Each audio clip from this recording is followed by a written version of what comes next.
Guys, pernah lihat gak tonjolan yang ada di keyboard komputer kalian tuh kayak gitu? Biasanya ada di huruf F sama J. Itu bukan kesalahan cetak di pabrik ya, tapi ada fungsinya. Itu difungsikan agar kita itu bisa mengetik tanpa harus melihat huruf-huruf apa aja sih yang mau kita gunain. Atau istilahnya disebut dengan touch typing. Nah, gampangnya kalau misalkan kalian buka komputer, kalian mau ngetik, itu kalian tinggal meletakkan telunjuk kiri kalian itu di huruf F tadi yang ada tonjolan pertama. Jari tengah kiri kalian itu di D, terus jari manisnya itu di S, jari kelingkingnya itu di A, dan biasanya jempolnya itu ada di spacebar. Sedangkan huruf J itu akan diisi dengan telunjuk kanan kalian nih, sisanya sama kayak tadi. Sama halnya kayak di handphone zaman dulu tuh yang ada di angka 5-nya tuh kan ada kayak tonjolan. Itu gunanya untuk meraba, jadi kalian tahu posisi tengahnya itu ada di mana. Ada yang tahu nggak sih fungsi sebenarnya dari biru-biru di penghapus kayak gini? Pasti ada yang pernah nyoba ngapus bolpen, dan akhirnya kertasnya robek. Ternyata ini loh fungsi sebenarnya. Jadi di bagian birunya itu biasanya dipakai untuk ngapus pensil juga, tapi di bagian kertas yang tebal, misalnya kayak kertas karton dan lain-lain. Jadinya kalian nggak perluin keluarin tenaga lebih untuk ngapusnya. Tapi kan ada lambang bolpennya di sini, masa bukan buat bolpen? Sebenarnya itu juga bisa buat bolpen, tapi bukan bolpen biasa, bukan bolpen yang biasa kita pakai sehari-hari, tapi jenis bolpen yang tidak bisa menyatu di dalam kertas. Jadi kayak bolpen khusus gitu deh. Terus ada yang tahu nggak fungsi dari kedua lubang di tengah-tengah sepatu Converse ini apa? Jadi itu tuh fungsinya kayak ventilasi di dalam sepatu guys. Jadi kaki kalian itu nggak lembab, apalagi yang pakai kaos kaki. Karena biasanya kalau lembab itu bikin kaki kalian dan sepatunya itu bau. Coba kalian perhatiin keyboard di handphone kalian deh. Kok hurufnya acak ya? Kenapa nggak A, B, C, D, E, F, G aja? Nah, bentuk keyboard yang sekarang kita pakai itu disebut dengan QWERTY. Diambil namanya dari huruf yang paling atas tuh, QWERTY ke samping. Jadi sistem QWERTY ini sudah distandarisasi secara internasional pada abad 19 lalu. Ditemukan oleh Christopher Soules namanya di tahun 1874. Hal ini dimaksudkan dia susun biar kita bisa mengetik sekaligus dengan 10 jari. Terutama di keyboard komputer dan mesin tik ya, kalau handphone mah nggak mungkin kan. Tapi dulu juga banyak yang pakai sistem A, B, C, D, E, F, G kayak begini. Dan itu dikenal menyulitkan karena ada beberapa kata-kata di bahasa Inggris yang hurufnya itu harus sebelahan gitu. Jadi, tuas di mesin tiknya itu suka nyangkut-nyangkut. Dan mengakibatkan editor-editor koran pada zaman dulu tuh jadi kerja jadi lama karena banyak salahnya.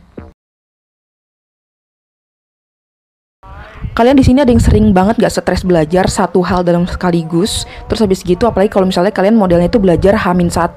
Kalian mesti contoh satu ini.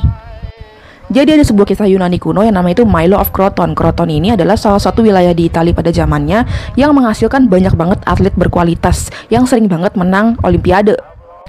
Nah, di dalamnya itu ada salah satu atlet yang namanya itu Milo. Dia itu atlet gulat dan udah menang kejuaraan olimpiade 6 kali berturut-turut. Kira-kira alasan dia apa ya? Kok bisa sehebat itu? Jadi waktu badannya masih kecil, si Milo ini sering banget ngangkat anak sapi. Terus habis gitu diketawain lah sama kompetitornya karena kompetitornya itu langsung ngegendong barang-barang yang berat-berat semua, banteng dan lain-lain. Akhirnya di gambar kedua itu Milo semakin bertumbuh dan anak sapinya pun ikut bertumbuh kan.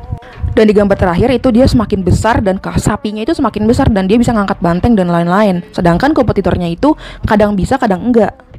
Jadi pesan yang diambil di sini adalah kalian bisa melakukan hal-hal besar dengan melakukan hal-hal kecil secara persisten dan konsisten.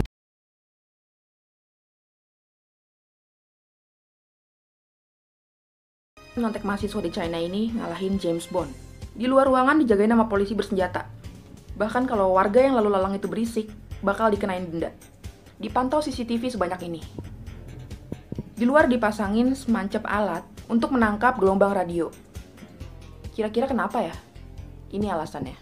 Ditemuin bolpen kayak gini. Bolpen ini nanti bakal merekam soal-soal ujian dan nantinya akan dikirimkan ke orang luar. Dan jawabannya diterima pakai alat penerima informasi dari kuping kayak gini. Di kutang mahasiswa bahkan ditemuin kamera yang berhubung ke handphone ini. Soal ujian akan difoto dan dikirimkan ke orang luar dan diterima lagi pakai alat yang kayak semacam di kuping tadi. Kacamata ini juga dipakai buat foto dari soal-soal ujian. Dan yang bentuknya seperti koin ini, itu alat untuk mengendalikannya. Ada juga anting penerima suara kayak gini. Kecil banget. Nah ini kelihatannya seperti jam biasa. tapi ada layarnya. Penghapus yang ada layarnya, penggaris yang ada layarnya, bahkan gesper dan sepatu.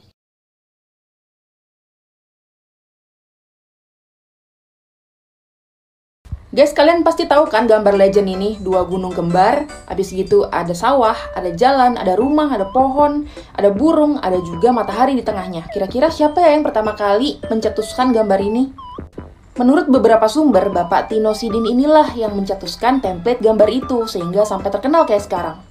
Jadi dulu di tahun 80-an di Indonesia itu, di TVRI tepatnya, ada sebuah acara yang dinamakan Gemar Menggambar. Dan Bapak Tino Sidin ini adalah pembawa acaranya, dia yang ngajarin gambar-gambar gitu.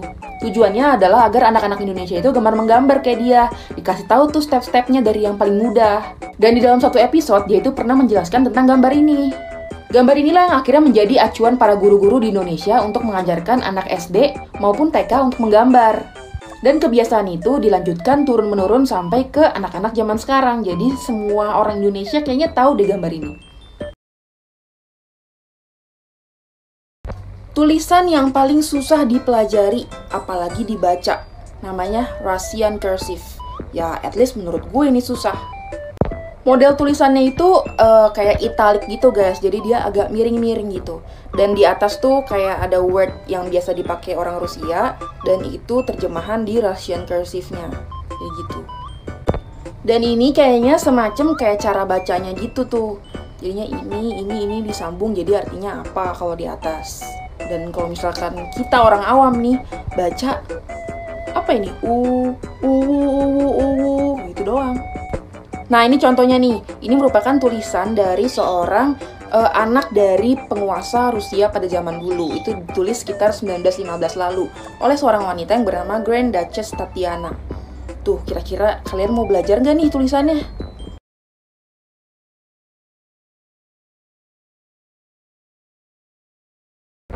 Guys, coba kalian perhatiin foto di atas ini deh. Ada yang aneh nggak kira-kira?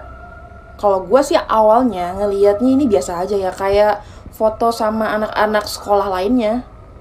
Tapi kalau di zoom, di ujung kiri atas ini ada beberapa pemuda yang ngasih pose kayak nembak gitu.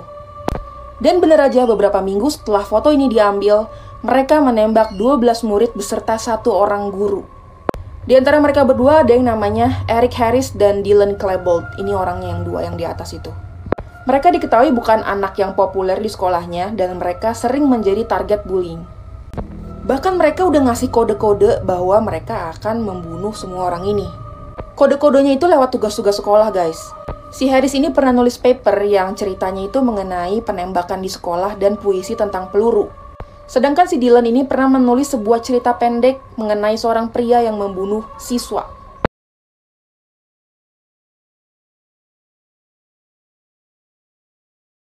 Kalian sering males-malesan, mending dari sekarang jangan deh. Kenalin Gail Laverne Grange. Dia menghabiskan 6 tahun waktunya untuk duduk di satu tempat dan gak berpindah. Di kursi itu dia makan, nonton, terus buang air kecil, besar, semuanya di situ. Dia gak pernah jalan kemana-mana. Bahkan keluarganya yang udah mencoba untuk merubah dia pun gak ada hasilnya. Badannya semakin membesar, kesehatan makin memburuk, sampai akhirnya dia punya penyakit yang mengakibatkan dia gak bisa bernafas dengan sempurna. Dan pas petugas medis datang ke sana, rumahnya tuh bener-bener berantakan, bau. Sampah berlapis-lapis, bahkan kamar mandinya gak pernah dipakai sama sekali. Bahkan mereka sebelum masuk harus kayak bikin kipas angin untuk nyedot udara dari dalam keluar karena saking baunya. Dan yang lebih parahnya lagi, karena dia udah 6 tahun di sofa itu dan gak bergerak kemana-mana, kulitnya itu menyatu dengan sofa. Dan pas di rumah sakit pun, dokter berusaha untuk melepaskan kulitnya dari sofa itu, tapi akhirnya dia harus meninggal karena sudah terlanjur parah.